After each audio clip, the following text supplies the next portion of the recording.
ശാങ്കരകൃതികളിൽ മനീഷാ പഞ്ചകത്തിൽ 4-ാമത്തെ ശ്ലോകമാണ് ശ്രദ്ധിക്കുന്നത്.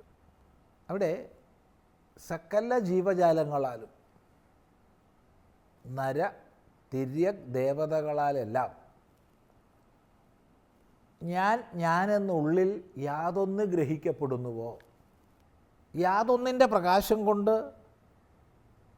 ഹൃദയം, ഇന്ദ്രിയങ്ങൾ, ശരീരം, വിഷയങ്ങൾ എന്നിവയെല്ലാം പ്രകാശിപ്പിക്കപ്പെടുന്നുവോ, എങ്ങനെയുള്ള ഹൃദയാക്ഷദേഹ വിഷയങ്ങൾ പറയുകയാണ്. സ്വതഃ അചേതനാഹ, സ്വതവേ അചേതനങ്ങളായവ.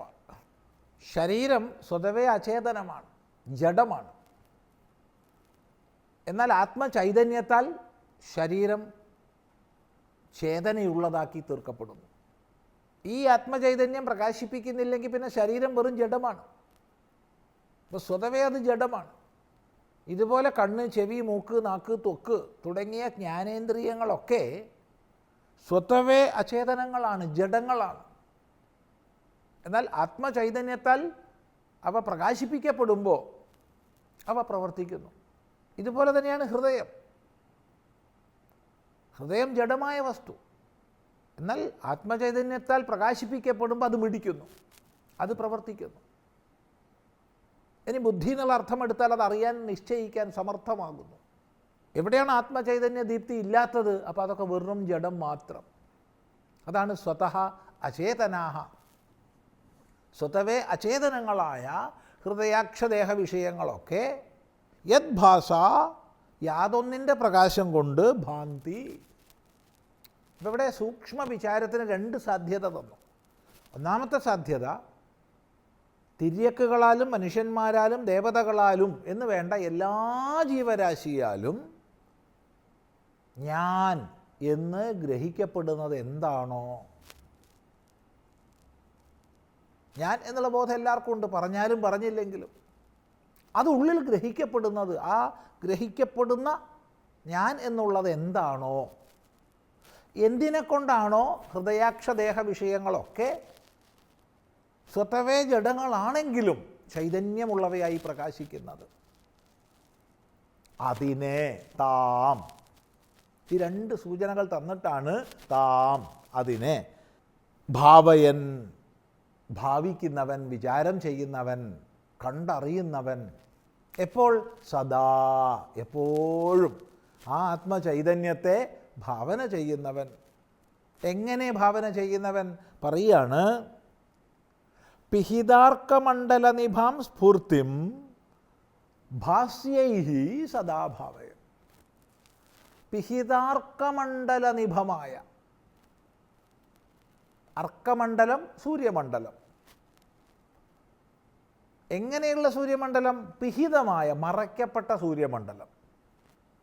എന്താണ് ഈ മറയ്ക്കപ്പെട്ട സൂര്യമണ്ഡലം എന്ന് പറഞ്ഞാൽ? നമ്മുടെ ദൃഷ്ടിയിൽ, ഈ ഭൂമിയിൽ നിലകൊള്ളുന്ന നമ്മുടെ ദൃഷ്ടിയിൽ മേഘങ്ങളാൽ സൂര്യമണ്ഡലം മറയ്ക്കപ്പെടുന്നു.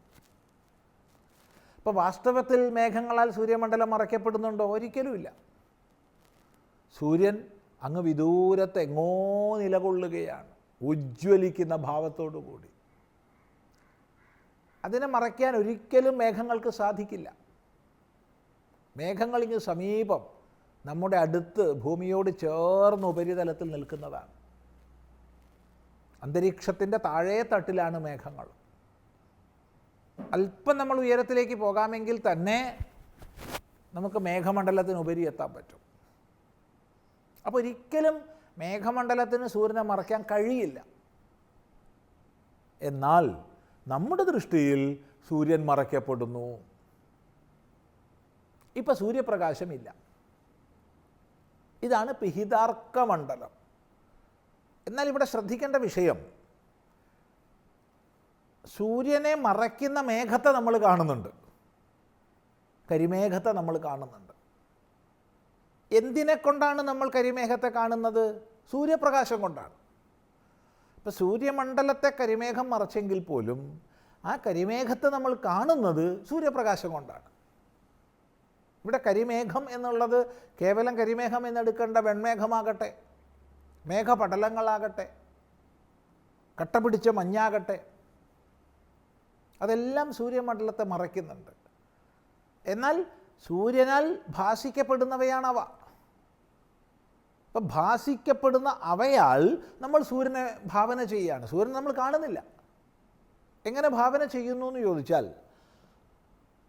തീർത്തും അന്ധകാരമുള്ള രാത്രിയിൽ, തീർത്തും അന്ധകാരമാണ്, ഒരല്പവും പ്രകാശമില്ല, അങ്ങനെയുള്ള രാത്രിയിൽ, അമാവാസിയുടെ അർദ്ധരാത്രിയാവട്ടെ, എത്ര തന്നെ മേഘമണ്ഡലം ആകാശത്തിലുണ്ടെങ്കിലും നമുക്ക് കാണാൻ കഴിയില്ല.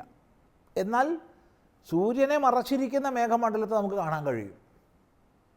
എങ്ങനെ കാണാൻ കഴിയും? സൂര്യപ്രഭയാൽ കാണാൻ കഴിയും. ഇപ്പോൾ സൂര്യമണ്ഡലം മറയ്ക്കപ്പെട്ടെങ്കിലും സൂര്യനാൽ തന്നെ മറച്ച മേഘമണ്ഡലം പ്രകാശിപ്പിക്കപ്പെടുകയാണ്. അപ്പോൾ മേഘമണ്ഡലം സൂര്യനാൽ ഭാസ്യമാണെന്ന് പറയാം. ഭാസിക്കപ്പെടുന്നതാണ്, പ്രകാശിപ്പിക്കപ്പെടുന്നതാണ്. അങ്ങനെയുള്ള മേഘമണ്ഡലത്താൽ നമ്മൾ സൂര്യബിംബത്തെ ധാരണ ചെയ്യുകയാണ്. സൂര്യൻ അവിടെ പ്രകാശം പരത്തുന്നത് കൊണ്ടാണ് സൂര്യനെ മറച്ച മേഘമണ്ഡലം പോലും പ്രകാശിപ്പിക്കപ്പെടുന്നത്. ഇങ്ങനെയാണ് വിചാരം ചെയ്യേണ്ടത്. ഇവിടെ പ്രത്യേകം ശ്രദ്ധിക്കേണ്ട ഒരു വിഷയം, മേഘമണ്ഡലത്താൽ സൂര്യൻ പൂർണ്ണമായി മറയ്ക്കപ്പെട്ടോ? ഇല്ല. മറയ്ക്കപ്പെട്ടില്ലേ? മറയ്ക്കപ്പെട്ടു. അങ്ങനെയാണ്. മേഘമണ്ഡലത്താൽ സൂര്യൻ മറയ്ക്കപ്പെട്ടു, അതുകൊണ്ടാണ് സൂര്യനെ കാണാത്തത്. എന്നാൽ മറയ്ക്കപ്പെട്ടോ? ഇല്ല. നമുക്കറിയാം മേഘമണ്ഡലത്തിന് ഒരിക്കലും സൂര്യനെ മറയ്ക്കാൻ കഴിയില്ല. ഇതുപോലെ നമ്മുടെ ഉപാധികൾ ഒരിക്കലും അവയ്ക്ക് ആത്മാവിനെ മറയ്ക്കാൻ കഴിയില്ല. ആത്മാ എല്ലാത്തിനെയും പ്രകാശിപ്പിക്കുന്നു, എന്നാൽ മറയ്ക്കുന്നു. ഇவ்விധം ഭാസ്യങ്ങളായ മേഘമണ്ഡലം തുടങ്ങിയവയാൽ സൂര്യൻ ഭാവന ചെയ്യപ്പെടുന്നു. അതുപോലെ ഈ ആത്മചൈതന്യത്തെ ഭാവന ചെയ്യുന്നവൻ ഗുരുവാകുന്നു, നിർവൃതമാനസനാകുന്നു.